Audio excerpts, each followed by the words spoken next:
वन्दमि पाशं शिरपुरवन्दमि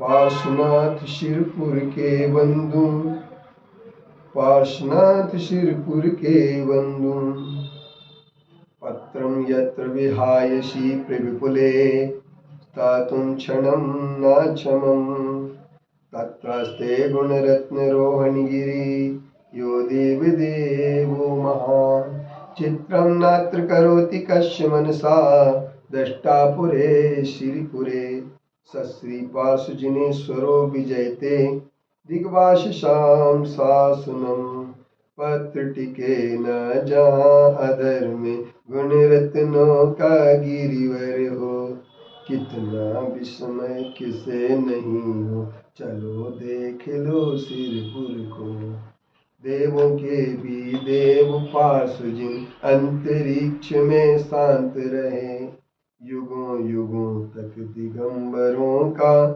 जिन शासन जयवंत रहे। हर व्यक्ति के सामने अपनी संपत्ति है, धन है, मकान है, पत्नी है, पुत्र है, मित्र है, शत्रु है। ये सब चीजें व्यक्ति प्रिय अप्रिय सारे के सारे विषयों को अपना मानता है और अपने मानने का कारण सबसे बड़ा क्या है? जो उसका मोह है। मोह के कारण से जो अपने नहीं है उतने उसे अपना मानता है। वपुर गृहम धनम दारा पुत्रा मित्राणि शत्रुवा सर्वथान्य शुभावानी मूढ़ाश्वानि प्रपद्य। पूज्यपाद आचार्य श्री अपने ग्रंथ इष्टोपदेश के अंतर्गत कहते हैं कि यह शरीर, ये मकान, ये धन, ये पत्नी, ये पुत्र, ये मित्र और साथ में शत्रु भी, इन सबको हम अपना मानते हैं। परंतु जहां देह अपनी नहीं तहां न अपना कोई घर संपत्ति पर प्रकटे पर है परिजन। घर संपत्ति जो प्रकट में पर है वो अपनी कैसे हो सकती है? लेकिन इसके बाद भी हम लोग अपनी तृष्णा के कारण से हर समय अपनी वस्तु दूसरे की वस्तु पराई माने अपनी भेद नहीं करता, पराई वस्तु को अपनी मान करके चल रहा है और इसका परिणाम ये हो रहा है कि जब पर वस्तु को अपनी मान लेता है और अपनी वस्तु को भूल जाता है तो निश्चित तौर पर इसके लिए अपना स्वयं का बोध प्राप्त नहीं हो पाता। यही मोह है। सर्वथा अन्य स्वभावानी, दूध कभी पानी नहीं हो सकता, पानी कभी दूध नहीं हो सकता है। ये बड़ी साफ सुथरी बात है कि अगर मान लीजिए कोई आदमी 1 किलो दूध के लिए 2 किलो बनाना चाहे तो बड़ा सरल उपाय है, 1 किलो पानी डाल दो, 1 किलो दूध रहेगा 2 किलो। मगर बिकेगा किस भाव में? जब बिकेगा किस भाव में इसकी बात आती है तो वहां पर एक बात आ जाती है कि वह भाव तो कम में देगा आदमी। और अगर नहीं बिका बाजार में पानी तरल, अरे नहीं चाहिए दूध, सब आदमी उसे ना ले तो फिर क्या करना पड़ेगा? उसका मावा निकालना पड़ेगा। मावा निकालेंगे तो 2 किलो दूध का मावा, 1 किलो दूध में अगर 250 ग्राम मावा निकलता है तो 1 लीटर पानी मिलाए वाले दूध में मावा भी 250 ग्राम ही निकलेगा। और जब 250 ग्राम निकलेगा और ईंधन फिर मुफ्त में जल जाएगा तो मतलब धुआं भी आएगा, गैस जलेगी, गैस का पैसा देना पड़ेगा और इसके बाद कुछ दूध जल भी सकता है। तो तात्पर्य मेरे कहने का ये है कि अपन ये नहीं कह सकते हैं, यह बात कहना बहुत कठिन है कि हमारा ये सारा का सारा जो है धन दौलत ये सब मेरी, क्योंकि अपने अपने सत्य को सर्व वस्तु विलसाय ऐसो चित्तवे जीव जब परते मोहतन था।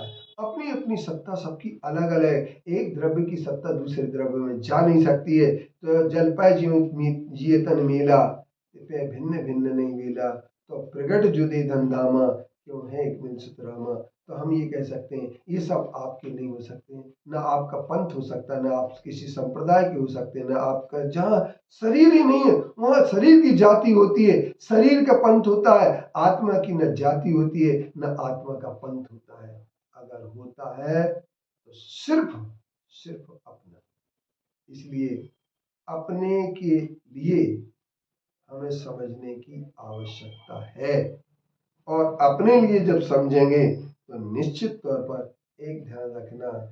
आखिरी बात मैं ये कह देना चाहता हूँ, आचार्य श्री ने एक हाइकू में लिखा है, द्वेष से बचो, लवण दूर रहे, दूध फट जाए, दूध न फटे। क्योंकि एक बात ध्यान रखना कि लवण से दूर रहे, द्वेष से बचो। द्वेष जब आता है तो फटते हैं, हम अलग अलग हो जाते हैं। हम अपनी जाति से बहुत प्रेम करने लगते हैं तो दूसरी जाति का बुरा सोचने लगते हैं। लेकिन कभी कभी लोग अपने आप में ये कहते हैं, जातिवाद फैला करके, पंथवाद फैला करके, संप्रदायवाद फैला करके हमारी समाज की एकता को तोड़ने का प्रयास करते हैं। अरे जब हम अपनी समाज को तोड़ देंगे, याद रखना, चाहे दिगंबर हो चाहे श्वेतांबर हो, इन सब की मिलाकर के 1 करोड़ भी संख्या नहीं हो रही है, फिर भी दिगंबर और श्वेतांबर आखिरकार पंथ भेद डाल करके क्यों समाज को लड़वा रहे हैं, ये मुझे समझ में नहीं आ रहा है।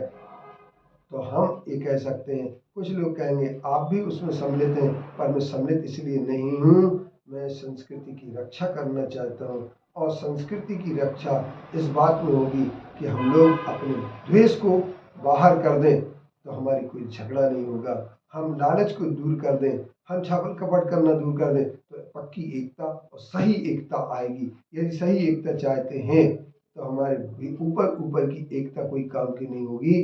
हमारी सही एकता जब होगी जब हम छल कपट और एक दूसरे के अधिकार छीनने की बात को समाप्त कर देंगे। क्योंकि मोह के कारण से सिर्फ अधिकार अधिक चाहते हैं, एक दूसरे के अधिकार छीनने में लग जाते हैं, छल से कपट से झूठ बोल करके फरेब करके कैसे भी अधिकार छीनना चाहते हैं। तो हमारे तीर्थों को हम खो नहीं सकते, हम अपने तीर्थों को खो नहीं सकते।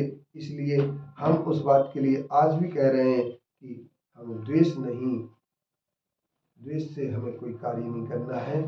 राग द्वेष से दूर हट करके अपने तीर्थों की रक्षा करने के लिए सदैव सजग रहना है, पूरा मोह छोड़ करके, तभी आत्मा का कल्याण होगा। ओम शांति।